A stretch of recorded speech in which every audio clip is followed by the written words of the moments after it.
اچھا، وَمِن قَبْلِهِ کتاب موسیٰ اماما ورحمہ، کہیں گے کہ کیونکہ کتاب موسیٰ امام ہے اسی لیے قرآن امام ہے، امام کی ضرورت ہی نہیں ہے۔ تو اگر امام کی ضرورت نہیں ہے تو ابو بکر ہیں، ابو بکر کس لیے خلیفہ بنا؟ اس کو خلیفہ نہ کہو نا، خلیفہ نہ کہو، اس کو چھوڑ دو، خلفائے راشدین۔ یہ کیا بات ہوئی کہ خلیفہ ہے؟ قرآن دیکھو عزیزو، مظلوم سے ظالم کا حق نہیں چھینتا، قرآن حد جاری نہیں کرتا، مسلمانوں میں کسی مسئلے پر اختلاف ہو، قرآن بیان نہیں کرتا کہ اس میں حق کون سا مسئلہ ہے۔ قرآن ایک ساکت کتاب ہے، ایک صامت کتاب ہے۔ کوئی بھی صاحب بدعت قرآن کا کوئی آیت پکڑ کے وہ اپنی بدعت کو آگے بڑھانے کے لیے استدلال کر سکتا ہے، اور یہ پوری تاریخ میں ہمیشہ ہوتا رہا ہے، آج بھی ہو رہا ہے۔ سمجھ میں آ رہی نا؟ قرآن کریم اگر امام معصوم علیہ السلام کے ہاتھ میں ہو، اس کی زبان اقدس سے، کیونکہ وہ قرآن کی جو تعویل کرتا ہے، قرآن کی تفسیر کرتا ہے، اس میں خطا ہے ہی نہیں۔ وہ ایسا ہے کہ رسول اللہ صلی اللہ علیہ وآلہ وسلم یا اللہ تعالیٰ خود قرآن کی تفسیر کر رہا ہو، وما ينطق عن الهوى ان هو الا وحی یوحی، تو اس صورت میں وہ باطل اور حق کے درمیان فصل کر سکتا ہے۔ وَإِلَّا ہم دیکھ رہے ہیں قرآن ہمارے درمیان موجود ہے، مسلمانوں کے درمیان موجود ہے قرآن مجید، تو اس کے باوجود ہر صاحب بدعت قرآن ہی سے استدلال کرتا ہے۔ جو یزید کو مانتا ہے وہ بھی قرآن سے استدلال کرتا ہے، ٹھیک ہے نا؟ ٹھیک ہے نا؟ جو باطل سے باطل فرقہ جن کا مسلمانوں نے تکفیر کیا، وہ بھی قرآن ہی سے استدلال کر رہے ہیں۔ تو قرآن اس بات سے ابا نہیں کرتا، قرآن تو ایک صامت کتاب ہے، ورقوں پہ لکھی ہوئی ہے، ہاں کوئی بھی شخص اس کو اٹھا کے یہ بات کہنا ہی غلط ہے۔ جو امام کے فرائض ہیں کہ مسلمانوں کا پیشوا ہو، مسلمانوں میں اگر اختلاف ہو جائے تو اس کا کلام حجت ہو، حق و باطل کی وہ اچھی طرح سے بیان کرے۔ قرآن یہ کرتا ہے، قرآن یہ نہیں کرتا۔ مسلمانوں میں اگر اختلاف ہے تو قرآن مجید آ کے کہتا ہے کہ تم حق پر، وہ قرآن ساکہ کتاب ہے، قرآن ایک کتاب ہے، وہ ورقوں پہ لکھی ہوئی ہے، وہ بولے گا نہیں، وہ لوگ اٹھائیں گے اور وہی کہیں گے جو ان کی مرضی یا ان کے سوچ میں ہے یا ان کے دل میں ہے یا ان کی شہوت مانگ رہا ہے، ٹھیک ہے نا؟ قرآن کریم مظلوم کا حق ظالم سے نہیں چھینے گا، قرآن کریم بیت المال کو عدل کے ساتھ تقسیم نہیں کرے گا۔ یہ سب کس کا کام ہے؟ امام کا کام ہے۔ سنت کیسا ہے؟ سنت کیسا ہے؟ کس مسئلے میں کیا چیز سنت ہے، کون سا مسئلہ بدعت ہے، ٹھیک ہے نا؟ مختلف مسائل میں یہ علوم الرسول صلی اللہ علیہ وآلہ وسلم جو ظاہر قرآن میں نہیں ہے، سنت جو ظاہر قرآن میں نہیں، اس کی تشریح قرآن نہیں کرے گا۔ اگر کرتا ہے تو آؤ مجھے دکھاؤ، آؤ مجھے دکھاؤ۔ اتنے اختلافی مسائل ہیں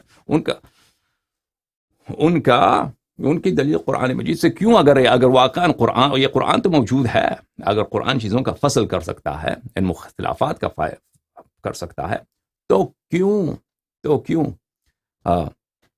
یہ اختلافات موجود ہیں، حالانکہ سب مسلمان قرآن کو مانتے ہیں۔ سمجھ میں آئی نا بات آپ کو؟ تو بہرحال کتاب موسیٰ امام و رحمہ، یہ امام و رحمہ کتاب موسیٰ کی حال نہیں ہے، یہ حال ہے یتلوہ شاہد منہ، شاہد کا جو ہے اس کا حال ہے۔ اچھا، اس میں حال اور ذل حال میں فصل پڑ گیا ہے، تو یہ کوئی انوکھی بات ہے؟ کوئی انوکھی بات نہیں، یہ قرآن میں بہت ہے۔ ملاحظہ فرمائیے سورہ مبارک بقرہ، قل، حبیب ان سے کہہ دیجئے، یہود سے، ان کانت لکم الدار الآخرۃ، ان کانت، ان جو ہے شرطیہ ہے، کانت فعل ناقص، اس کا اسم جو ہے دار الآخرہ ہے، اس کی خبر لکم ہے، ٹھیک ہے نا؟ اور یہ محلاً یہ جملہ مجزوم ہے۔ اچھا، عند اللہ خالصتاً، یہ خالصتاً حال سے ہے، کس میں سے؟ دار الآخرہ میں سے کا حال ہے، ان کے درمیان عند اللہ جو ہے فصل آیا، جس میں کوئی انوکھی بات نہیں۔ سورہ مبارک ہے، اس طرح انسان اگر ملاحظہ کرے قرآن میں، اس کو بہت ساری چیزیں مل جائیں گے کہ حال اور ذل حال میں فصل بہت ہے۔ ملاحظہ فرمائیے سورہ رحمان میں، فیہن خیرات حسان، جنتوں میں مسلمانوں کے جو مومنین کی جنتیں ہیں، وہاں پر خیرات حسان، وہاں پہ خیرات یعنی ازواج، زوجات ہیں جو بہت ہی حسینہ ہیں، بہت ہی خوبصورت ہیں۔ فبأي آلاء ربكما تكذبان، تو تم اپنے رب کے پروردگار کے کس نعمت کو جھٹلاؤ گے؟ حور، وہاں پہ حور العین ہیں، مقصورات فی الخیام، کہ وہ اپنے خیموں میں ہیں، خیموں سے باہر نہیں نکلتی حیا کی وجہ سے۔ حور ہیں جو خیموں سے باہر نہیں نکلتی تاکہ کسی کا نظر ان پہ نہ پڑے۔ حور مقصورات فی الخیام، فبأي آلاء ربكما تكذبان، اچھا حور جو ہے یہاں پہ اس کے محل اعراب کیا ہے؟ اس کا محل اعراب ہے خیرات حسان، جو مبتدا ہے، فیہن اس کا خبر ہے، حور جو ہے اس خیرات کا کیا ہے؟ صفت ہے، صفت ہے، صفت اور موصوف میں ایک پورا آیت جو ہے وہاں پہ فصل ہے. لم یتمثہن انس قبلہم ولا جان.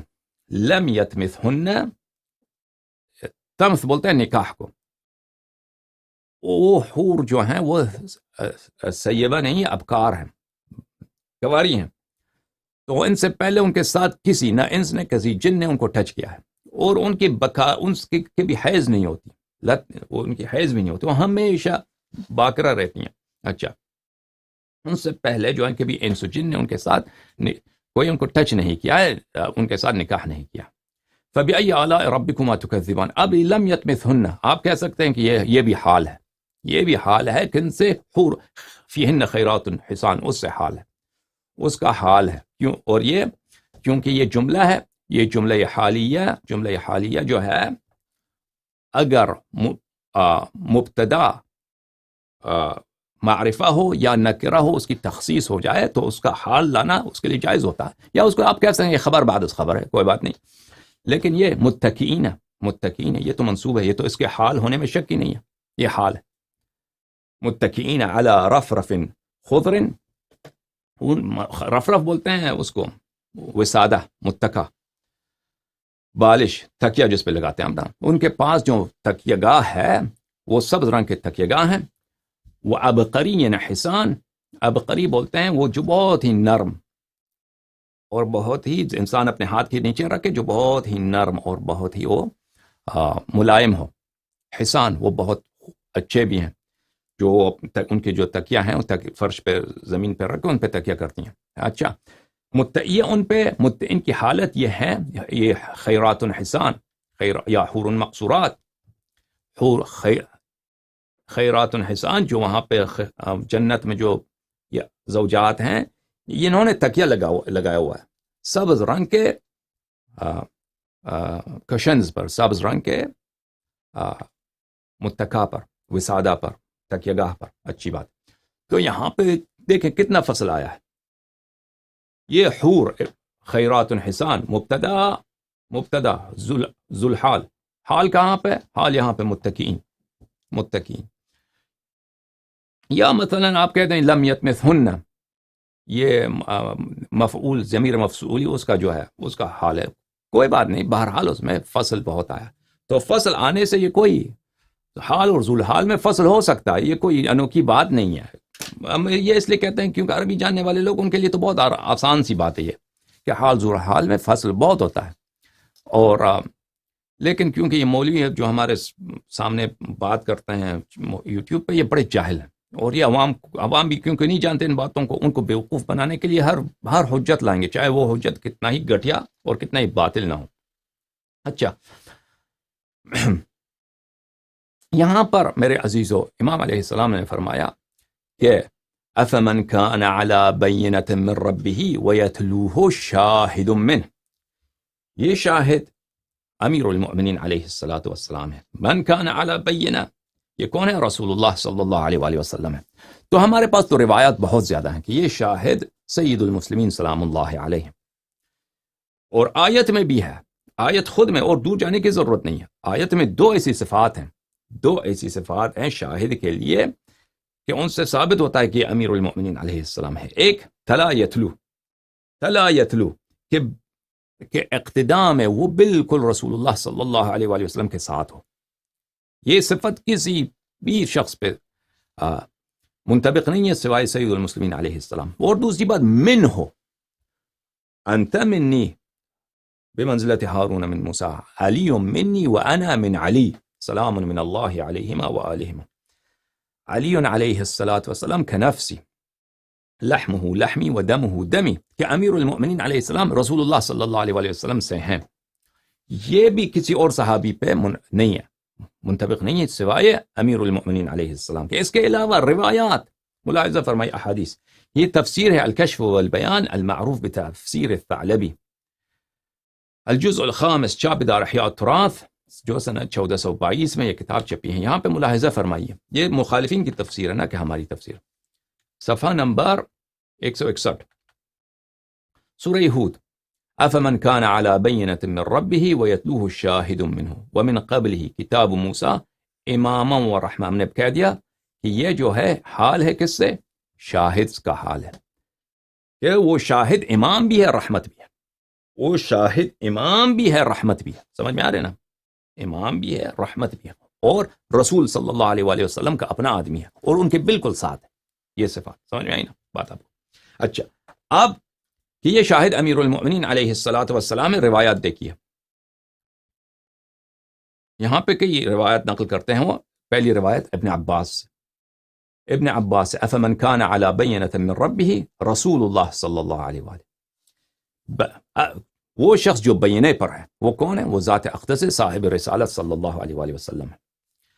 اور وَيَتْلُوهُ شَاهِدٌ مِّنْهُ، اور جو شاہد ان کے بالکل ساتھ ہے، ان کے ہم پلہ ہے، ٹھیک ہے نا؟ اور وہ شاہد انہی کا اپنا آدمی ہے، انہی کا ہے. وہ کون ہے؟ ابن عباس نے فرمایا علی سلام من اللہ علیہ خاصہ. یہ مخصوص صرف اور صرف کسی اور کی بات نہیں، صرف اور صرف سید المسلمین امیر المؤمنین علیہ السلام کی بات، ٹھیک ہے نا؟ دوسری حدیث دیکھیں، زادان روایت کرتے ہیں اور یہ بہت سے تابعین میں سے. سمعت علی علیہ الصلاۃ والسلام یقول، میں نے سید المسلمین امیر المؤمنین علیہ السلام کو یہ کہتے ہوئے سنا، والذی فلق الحب وبرأ النسمہ، اس اللہ کی قسم ہے جس نے دانے کو شق کر دیا. جو دانہ شق ہوتا ہے اس کے دل سے پھل اگتا ہے، گندم اگتی ہے، بہت ساری چیزیں. اللہ نے دانے کو شق کیا. وبرأ النسمہ، اور اس اللہ نے جس نے خلائق کو برا خلق کیا ہے، برا یعنی خلق کیا ہے، نسمہ یعنی لوگوں کو خلق کیا ہے. لو ثنیت لی وسادۃ فاجلست علیہا، اگر میرے لیے میسر ہو جائے کہ مجھے ایک ایسا سیٹ ملے اور میں اس سیٹ پہ بیٹھ جاؤں، لحکمت بین اہل التوراۃ بتوراتہم، میں قضاوت کرتا اہل تورات کے درمیان یعنی یہودیوں کے درمیان. اور یہود کا قانون بڑا مشکل قانون ہے میرے عزیزوں. یہودیوں کی جو قانون ہے تورات، وہ بالکل جیسا مسلمانوں کا فقہ نا، اسی جیسا ملتا جلتا ہے. ان کا جو ایک کتاب ان کا تناخ ہے، ایک کتاب ہے ان کا تلمود ہے، اور یہ بالکل ان کی فقہ دیکھو ابو حنیفہ کی فقہ، لیکن ایک انداز بھی وہی ہے نا. یہ بہت عجیب بات ہے کہ آپ ان کے جماعت مریہ کے پرانے فقہ کی کتابوں کا اگر مقایسہ کریں تلمود سے، یہ بڑی دلچسپ بات ہے. اس کے بولنے کے انداز، مسائل کو حل کرنے کا بالکل تلمود کی کاپی ہے. سمجھ میں آ رہی بات آپ کو؟ اسی لیے جماعت عمریہ کے پاس مثلا خطیب بغداد کی کتاب ہے تاریخ بغداد میں، اس میں ابو حنیفہ کے جو احوال زندگی، اس میں بہت ساری شہادتیں ہیں کہ ابو حنیفہ کا جو اجتہاد ہے یہود سے ماخوذ ہے. اس میں بہت ساری باتیں ہیں، وہ کبھی انشاءاللہ آپ کو دکھائیں گے، ٹھیک ہے نا؟ تو بہرحال سید المسلمین علیہ الصلاۃ والسلام نے فرمایا، اب یہ بات جو میں نے بھی کہی نا کہ ان کا فقہ یہود سے ماخوذ ہے، یہ بہت بڑا چیپٹر ہے. یہ ایک ایسا وسیع باب ہے کہ مسلمان اس کو ٹچ کرنے کی جرأت نہیں کرتے، ٹھیک ہے نا؟ کبھی موقع ملے تو انشاءاللہ تبارک و تعالیٰ ہم یہ فصل کھول دیں تو اس میں بہت بہت بہت ساری باتیں ہیں اس میں. اچھا، لحکمت بین اہل التوراۃ بتوراتہم، اگر مجھے ایسا سیٹ ملے تو میں قضاوت کروں گا، میں جج کروں گا، رولنگ دوں گا اہل تورات کے درمیان جو نزاع ہے، اختلافی مسائل تورات کی روح سے. وبین اہل الانجیل بانجیلہم، اور جو ایونجل کتاب ہے، انجیل کی کتاب ہے، ان کے اہل انجیل کی روح سے. وبین اہل الزبور بزبورہم، اور وبین اہل الفرقان بفرقانہم، اور جو یہ امت ہے اہل قرآن ہے، قرآن کی روح سے ان کے درمیان میں ان کے اختلافات کو حل کروں. والذی فلق، اور یہ کون کر سکتا ہے؟ یعنی کون کر سکتا ہے مسلمانوں کا اختلاف قرآن کی روح سے حل کر دے؟ یہ کوئی نہیں کر سکتا سوائے وہ کہ جو قرآن ناطق ہو. قرآن ہمارے درمیان موجود ہیں، علماء بھی ہیں، تفسیر کی کتابیں بھی ہیں، ٹھیک ہے نا، تفسیر کی کتابیں ہزاروں، ہزار میں کہہ دوں کم ہے، اتنے تفسیر کی کتابیں اتنی زیادہ ہیں، خدا جانتا ہے کہ کتنے زیادہ ہیں۔ مفسرین، ذہین مفسرین جنہوں نے محنت کی، واقعاً بہت محنت کی، بہت زیادہ ہیں، لیکن سب مفسرین جتنے انہوں نے محنت کی قرآن میں، یاد رکھو ان کی حیرت، ان کی سرگردانی اتنی ہی زیادہ ہے۔ قرآن ایک ایسا کتاب ہے، قرآن ایک ایسا کتاب ہے کہ اگر اس کو معصوم سے نہ لو تو سوائے آپ کی گمراہی میں اضافہ کرنے کا کچھ نہیں ہوتا۔ سمجھ میں آ رہی نا بات؟ کہ رسول اللہ صلی اللہ علیہ وسلم نے فرمایا کہ اہل بیت علیہ السلام قرآن سے الگ نہیں ہوں گے، قرآن ان سے الگ نہیں ہوگا۔ جو لوگ صرف قرآن کو پکڑ کے بیٹھیں گے، قرآن کو اہل بیت علیہ السلام، قرآن کی تفسیر اہل بیت علیہ السلام، قرآن کی تلاوت قراءت اہل بیت علیہ السلام سے نہیں لیں گے، وہ اتنے ہی دور چلے جائیں گے، اتنے ہی دور چلے جائیں گے۔ والذی فلق الحب وبرأ النسم ما من رجل من قریش جرت علیہ المواسی الا وانا اعرف به يساق الى جنة او يقاد الى النار۔ اس اللہ کی قسم جس نے دانا پیدا کیا اور جس نے لوگوں کو خلق کیا ہے، قریش کا جو بھی آدمی ہے جس کے متعلق بات کی جا رہی ہے، میں اس کو جانتا ہوں، اس قریش کے ہر فرد کو میں جانتا ہوں کہ کیا وہ جنت میں جائے گا یا جہنم میں جائے گا۔ اور یہ صرف ابھی انہوں نے قریش کا ذکر کیا ہے، ہمارے روایت میں بہت ہیں کہ سب لوگوں کو جانتے ہیں، سب لوگوں کو جانتے ہیں کہ کیا یہ شخص جہنمی ہے یا جنتی ہے۔ فقام رجل ما آیتک یا امیر المؤمنین التي نزلت فیک۔ ایک شخص نے پوچھا کہ یہ بات جو آپ کہہ رہے ہیں، اس کی آیت کیا ہے، اس کی دلیل کیا ہے؟ اللہ کی جانب سے جو آیت نازل ہوئی آپ کی اسی بات پر کہ آپ ان باتوں کو جانتے ہیں۔ تو امیر المؤمنین علیہ السلام نے جواب دیا افمن کان علی بینۃ من ربہ ویتلوہ شاہد منہ۔ اس آیت کی تلاوت کی، رسول اللہ علی بینۃ من ربہ، رسول اللہ صلی اللہ علیہ وسلم وہ ہیں جو بینے پر ہیں، وانا شاہد منہ، اور وہ شاہد جو رسول صلی اللہ علیہ وسلم سے، رسول صلی اللہ علیہ وسلم کے ساتھ ہیں، ٹھیک ہے نا، رسول صلی اللہ علیہ وسلم کے تمام مراحل نبوت کے شاہد ہیں، ان کے علوم کے شاہد ہیں، ٹھیک ہے نا، تمام مراحل میں ان کے ساتھ، علم میں ان کے ساتھ، عصمت میں ان کے ساتھ، معجزات میں ان کے ساتھ، وجوب طاعت میں ان کے ساتھ، وجوب تصدیق میں ان کے ساتھ، ہاں، جو ان سے امیر المؤمنین علیہ السلام سے دشمنی کرے، اللہ سے دشمنی، رسول اللہ صلی اللہ علیہ وسلم سے دشمنی، تمام مراحل میں مساوی ہے رسول صلی اللہ علیہ وسلم، نفس رسول صلی اللہ علیہ وسلم، سوائے وہ چند چیزیں جو استثناء ہیں، ان میں سے ایک نبوت ہے، ٹھیک ہے نا۔ اور جو مرتبہ ہے امیر المؤمنین علیہ السلام، نبوت کا لقب ان کے پاس نہیں ہے، لیکن نبوت سے اعلیٰ ان کے پاس ہے، ٹھیک ہے نا، نبوت سے بہت بڑا ان کے پاس ہے، ٹھیک ہے نا۔ جو امامت ان کے ہے وہ نبوت، سب انبیاء کی نبوات ان کے سامنے کچھ بھی نہیں، اور یہ ختم نبوت کے بالکل منافی نہیں ہے، ختم نبوت کے بالکل منافی نہیں ہے۔ بیوقوف جو لوگ یہ کہتے ہیں کہ یہ بات اگر ہم کریں یہ ختم نبوت کے منافی، وہ آ کے مجھ سے بات کریں، پہلے آپ نبوت کی تعریف کریں کہ نبوت کہتے کس کو ہے۔ جب آپ نے نبوت کی تعریف کی، اگر آپ کو تعریف نہیں آتی مجھ سے پوچھیں کہ نبوت کیا چیز ہے، تو جب میں آپ کو بتاؤں گا آپ کے اپنے کتب سے کہ نبوت کس کو کہتے ہیں، تو پھر آپ کو پتہ چل جائے گا کہ اگر کوئی شخص نبی نہیں ہے لیکن اس کو انبیاء سے افضل اس کا علم ہے، انبیاء سے افضل اس کا عصمت ہے، اس سے وہ نبی نہیں بنتا، اس سے ختم نبوت لازم نہیں آتا۔ سمجھ میں آ رہی نا بات آپ کو؟ ہمارے امام ائمہ طاہرین علیہ السلام انبیاء سے افضل ہیں، اس میں کوئی شک ہی نہیں ہے، کوئی شک ہی نہیں ہے۔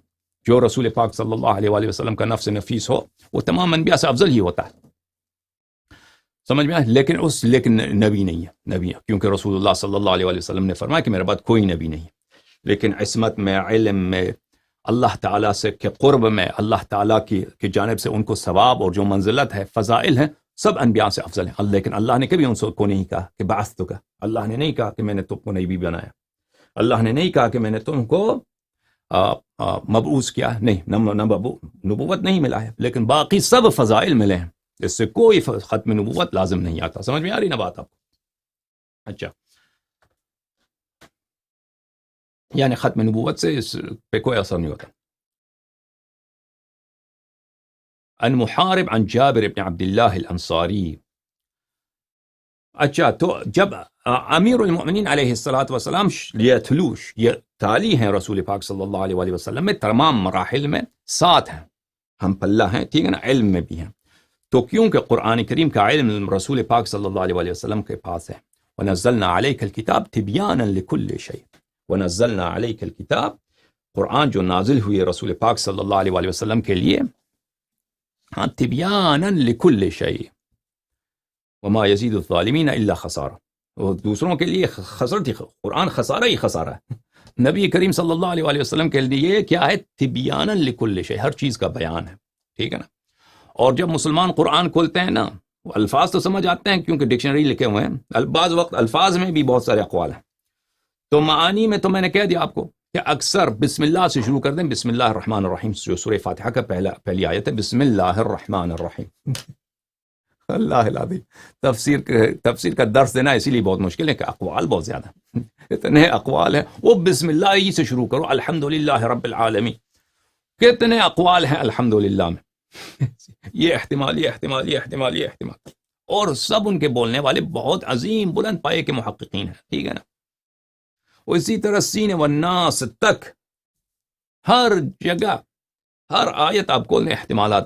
ایسے آیات جس میں احتمالات کم ہیں، سب کا توافق یہی ہے کہ یہ معنی یہی ہے اور کوئی معنی نہیں ہے. وہ آیات کم ہے، قرآن بہت کم ہے. قرآن مجید میں اکثر آیات میں اقوال ہی اقوال ہیں. قیلا قیلا قیلا قیلا قیلا، یہ قول، یہ قول، یہ قول، یہ احتمال احتمال احتمال احتمال. ٹھیک ہے نا. قرآن دوسروں کے لیے حیرت کے سوا، یعنی سرگردانی کے سوا، سرگردانی کے سوا کہ آپ ایک کتاب پڑھیں، اس کے ہر جملے میں بہت سارے احتمالات ہیں. معنی یہ ہو سکتا ہے، معنی یہ ہو سکتا ہے، معنی یہ ہو سکتا ہے، معنی یہ ہو سکتا ہے. یہ حقیقت ہے قرآن کی. اکثر قرآن کی یہی حالت ہے تفسیر. اگر حدیث ہو تو یہ بات نہیں ہے، کیونکہ ہمارے پاس احادیث زیادہ ہے نا. اہل بیت الطاہرین علیہم الصلاۃ والسلام خزان علم اللہ وعیبت وحی اللہ. ائمہ طاہرین علیہم الصلاۃ والسلام اللہ تعالیٰ کے علم کے خزانے دار. اللہ اکبر. اور وہ اللہ تعالیٰ کے وحی کے معدن ہیں، وحی کے صندوق ہیں، وحی کے خزانے ہیں اہل بیت طاہرین علیہم السلام. کیونکہ تفسیر میں ہمارے پاس ان سے احادیث زیادہ ہیں. جن آیات میں تفسیر ہے اس میں حیرت نہیں ہے، جن آیات میں تفسیر نہیں ہے ان میں بھی ہم نہیں کہہ سکتے کہ اس آیت کا مطلب یہ ہے. احتمال کے طور پہ کہہ سکتے ہیں یہ احتمالات ہیں. اچھا، تو کیونکہ یہ علم قرآن تبیانا لکل شیء امیر المؤمنین علیہ السلام کے پاس ہے، اس لیے وہ جانتے ہیں کہ کون قریشی یا غیر قریشی جہنمی ہے، کون شخص جنتی ہے. جابر ابن عبداللہ روایت کرتے ہیں کہ سید المسلمین علیہ السلام نے فرمایا ما من رجل الا وقد نزلت فیہ الآیہ والآیتان. قریش میں سے جتنے لوگ ہیں نا، ان کے شان میں، ان کی تعریف میں یا ان کی مذمت میں ایک آیہ یا دو آیہ نازل ہوئے ہیں. ٹھیک ہے نا. قرآن میں بھلے اہل بیت طاہرین علیہم السلام سے یہ روایت ہے کہ قرآن کا ثلث ہمارے مخالفین کے شان میں، جو بھی جہاں بھی نفاق، کفر، بنی اسرائیل کی مذمت ہے، وہ اہل بیت علیہ السلام کے مخالفین کے لیے ہے.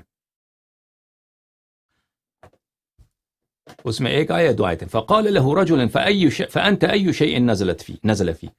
تو ایک شخص نے پوچھا سید المسلمین سلام اللہ علیہ کہ آپ کے لیے، آپ کے شان میں کون سی آیت نازل ہوئی ہے؟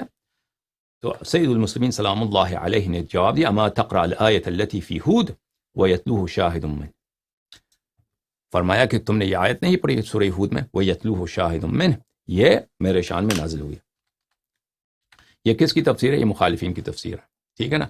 اور مخالفین کی تفسیر میں تفسیر طبری، در منثور وغیرہ میں یہ روایات بہت زیادہ ہیں. یہ روایات سب نے روایت کیا. ابن ابی حاتم رازی نے روایت کیا. ٹھیک ہے نا.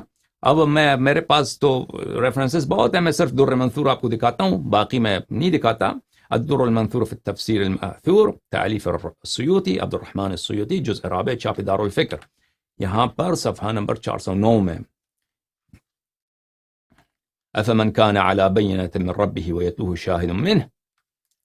ٹھیک ہے نا، ويتلوه شاهد منه. فرمایا اخرج ابن ابی حاتم ابن مردوی ابو نعیم معرفت الصحابہ میں روایت کیا ہے ان لوگوں نے سید المسلمین سلام اللہ علیہ ما من رجل من قریش الا نزلت فيه طائفة من القرآن فقال له ما نزل فيك قال اما تقرأ سورة هود افمن كان على بينة من ربه ويتلوه شاهد منه رسول الله صلى الله عليه وآله على بينة بینۃ من ربہ وانا شاہد منہ. ابن عساکر نے بھی روایت کی ہے کہ یہی رسول اللہ صلی اللہ علیہ وآلہ وسلم علی بینۃ من وانا شاہد منہ. بلے. واخرج ابن مردوی نے بھی روایت کی ہے امیر المؤمنین علیہ السلام سے کہ رسول اللہ صلی اللہ علیہ وآلہ وسلم افمن کان علی بینۃ من ربہ انا ویتلوہ شاہد منہ قال علی. یہ رسول اللہ صلی اللہ علیہ وآلہ وسلم سے روایت کی ہے ابن مردوی نے کہ افمن کان علی بینۃ من ربہ، وہ میں ہوں، اور یتلوہ شاہد منہ قال علی علیہ السلام، جو شاہد ہیں وہ امیر المؤمنین علیہ السلام.